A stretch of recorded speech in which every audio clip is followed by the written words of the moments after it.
चलिए हम अब आगे शुरू करते हैं। कम्युनिकेबल डिसीज यानी कि संक्रामक रोग। जो एक बीमार व्यक्ति से स्वस्थ व्यक्ति में जो बीमारी डिसीज फैल जाती है उसे हम कम्युनिकेबल डिसीज कहते हैं। इसका हम पढ़ेंगे कारण, कास्टिव एजेंट, मतलब किसके कारण यह होता है। तो यहाँ पर एक लिस्ट दी गई है जिसको हम लोग समझ लेते हैं। देखिए, ये बैक्टीरिया जनित, जीवाणु जनित रोग, बैक्टीरियल डिसीज। तो सबसे पहले है ये रोग का नाम, इधर बैक्टीरिया का नाम और मुख्य लक्षण या उसके प्रभाव। तो देखिए, जो होता है पहले नंबर पर क्षय रोग यानी ट्यूबरकुलोसिस। किस बैक्टीरिया के कारण होता है? Mycobacterium tuberculosis. पुरानी खांसी, बलगम में खून आना, और ये फेफड़ों को प्रभावित करता है। ये फेफड़ों पर आक्रमण करता है, माइकोबैक्टीरियम ट्यूबरकुलोसिस। और इसका बीमारी टीबी यानी ट्यूबरकुलोसिस, क्षय रोग, और इसके लक्षण पुरानी खांसी, बलगम में खून आना, फेफड़ों को प्रभावित करता है। हैजा यानी कुलेरा, विब्रियो कुलेरी नाम के बैक्टीरिया से होता है। गंदे पानी से फैलता है। लगातार दस्त और उल्टी।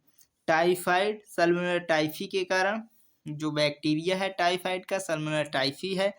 ये दूषित भोजन, पानी, तेज बुखार इसका लक्षण है, और आंतों में समस्या। टिटेनस, क्लोस्ट्रीडियम टिटेनी, घाव के जरिए जबड़े का जकड़ना, लॉक जॉ, जो जबड़ा लॉक हो जाता है, जकड़ जाता है टिटेनस में। डिप्थीरिया, कार्नियोबैक्टीरियम डिप्थीरिया, गले में झिल्ली बन जाना, सांस लेने में तकलीफ होना, ये इसका लक्षण है। अब हम लोग देखते हैं विषाणु जनित रोग, विषाणु जनित डिसीज। रोग का नाम क्या है? जैसे एड्स, जो वायरस है, जैसे एड्स होता है, ये किस वायरस के कारण होता है? तो HIV यानी ह्यूमन इम्यूनोडिफिशियंसी वायरस। मतलब कि एड्स में क्या होता है, मैन जो इंसान की है प्रतिरक्षा तंत्र कमजोर हो जाती है। मुख्य जानकारी इसके बारे में क्या है? प्रतिरक्षा प्रणाली या इम्यूनिटी कमजोर होना। एड्स में क्या होता है, जो है प्रतिरक्षा तंत्र कमजोर हो जाता है। इसका वायरस है HIV, जिसका पूरा नाम है ह्यूमन इम्यूनोडिफिशियंसी वायरस। अगला है हेपेटाइटिस। हेपेटाइटिस यानी कि हेपेटाइटिस ABCDE, यानी हेपेटाइटिस जो है लीवर से संबंधित होता है। ठीक है ना। यकृत, लीवर में सूजन, जहां भी ITI आ जाए किसी शब्द के पीछे तो वहां पर सूजन होता है। जैसे हेपेटाइटिस है, लीवर में सूजन। ठीक है ना। अगला है polio, poliomyelitis.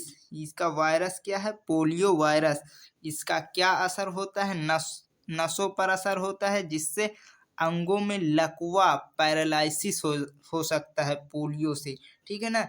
Rabies, rabies virus, जैसे कोई पागल कुत्ता है उसने काट लिया तो इसमें हाइड्रोफोबिया होता है। यानी हाइड्रो मतलब जल से, फोबिया मतलब डर, मतलब जल से, पानी से डर लगता है। जिस व्यक्ति को रेबीज किसी पागल कुत्ते ने काटा है तो इसका वायरस क्या होता है? Rabies virus. ठीक है ना। और नेक्स्ट है मीजल्स यानी खसरा। तो इसका वायरस मीजल्स वायरस है। इस पर असर क्या होता है, इसका लक्षण क्या है, इसके बारे में। शरीर पर लाल दाने और बुखार, यानी मीजल जो खसरा होता है, शरीर पर लाल लाल दाने हो जाते हैं और बुखार आता है। अब हम लोग नेक्स्ट देखते हैं महत्वपूर्ण टर्म्स जो परीक्षा में पूछी जाती हैं। महत्वपूर्ण टर्म्स को हम लोग देख लेते हैं। देखिए, एक फार्मासिस्ट के तौर पर आपको इन शब्दों का मतलब पता होना चाहिए। कौन से शब्द? जैसे इनक्यूबेशन पीरियड, मतलब उद्भवन अवधि। इनक्यूबेशन पीरियड, शरीर में कीटाणु के घुसने से लेकर पहला लक्षण दिखने तक का समय, मतलब वह समय, पीरियड का मतलब समय होते, वह समय जब कोई कीटाणु शरीर में घुसता है उससे लेकर पहला सिम्टम्स, लक्षण दिखने तक का जो समय होता है उसे हम इनक्यूबेशन पीरियड यानी उद्भवन अवधि कहते हैं। कैरियर क्या होता है? वाहक, ले जाने वाला। कैरियर वह व्यक्ति जिसके शरीर में बीमारी के कीटाणु तो हैं, मतलब कोई व्यक्ति जिसके अंदर बीमारी के कीटाणु तो हैं लेकिन उस पर उसके लक्षण नहीं है, मतलब वो व्यक्ति बीमार नहीं है, लेकिन उसे खुद कोई बीमारी नहीं दिख रही। वाहक क्या होता है? वह व्यक्ति जिसके शरीर में बीमारी के कीटाणु तो हैं, लेकिन उसे खुद कोई बीमारी नहीं दिख रही, वह पर दूसरों को बीमार कर सकता है। एपिडेमिक क्या होता है? मतलब महामारी। जब एपिडेमिक क्या है? महामारी। जब कोई बीमारी किसी एक क्षेत्र में बहुत तेजी से फैले तो एपिडेमिक। लेकिन पैंडेमिक मतलब होता है वर्ल्ड, मतलब पूरे विश्वव्यापी, पूरे विश्व वर्ल्ड में फैल जाए वो बीमारी। जब बीमारी पूरी दुनिया में फैल जाती है, जैसे कोविड-19। पैंडेमिक पूरे विश्व में जो बीमारी फैल जाती है, पैंडेमिक। एपिडेमिक किसी एक विशेष खास क्षेत्र में जब बीमारी बहुत तेजी से फैलती है उसे एपिडेमिक कहते हैं। अगला हम लोग देखते हैं वैक्सीनेशन, टीकाकरण। इन बीमारियों से बचने के लिए जो टीके लगते हैं उनके नाम भी याद रखें, जैसे बीसीजी मतलब टीबी से बचाव के लिए जो टीका लगता है उसे बीसीजी कहते हैं। डीपीटी जो डिप्थीरिया, काली खांसी, पर्टूसिस और टिटनेस के लिए है वो डीपीटी है। ओपीवी या आईपी पोलियो के लिए है। नेक्स्ट हम लोग देख लेते हैं। देखिए आगे, भारत सरकार के राष्ट्रीय स्वास्थ्य कार्यक्रम नेशनल हेल्थ प्रोग्राम परीक्षा में 5 से 10 नंबर के लंबे उत्तरों के लिए एक महत्वपूर्ण है। यहाँ सबसे प्रमुख कार्यक्रमों का सारांश दिया गया है। राष्ट्रीय क्षय रोग उन्मूलन कार्यक्रम NTEP, national TB elimination programme. पहले इसे RNTCP कहा जाता था। अब इसका लक्ष्य 2025 तक यानी तक भारत से टीबी को खत्म करना था। ठीक है। रणनीति, इसमें dots directly observe treatment, dots मतलब डायरेक्टली ऑब्जर्व ट्रीटमेंट यानी शॉर्ट कोर्स का उपयोग किया जाता है, जहां स्वास्थ्य कार्यकर्ता की निगरानी में मरीज को दवा खिलाई जाती है। निश्चय पोर्टल, टीबी मरीजों की ट्रैकिंग के लिए सरकार इस ऑनलाइन प्लेटफॉर्म का उपयोग करती है। सरकार कौन सा प्लेटफॉर्म, ऑनलाइन प्लेटफॉर्म का उपयोग करती है टीबी की मरीजों को ट्रैक करने के लिए? तो निश्चय पोर्टल। ठीक है ना। आगे देखते हैं। आगे है पल्स पोलियो टीकाकरण कार्यक्रम, पल्स पोलियो प्रोग्राम।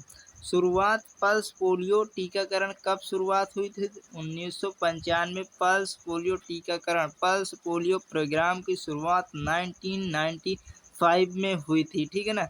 लक्ष्य, इसका लक्ष्य क्या था? भारत को पोलियो मुक्त बनाना, और 2014 में भारत पोलियो मुक्त घोषित कर दिया गया था। याद रखने वाली बात है।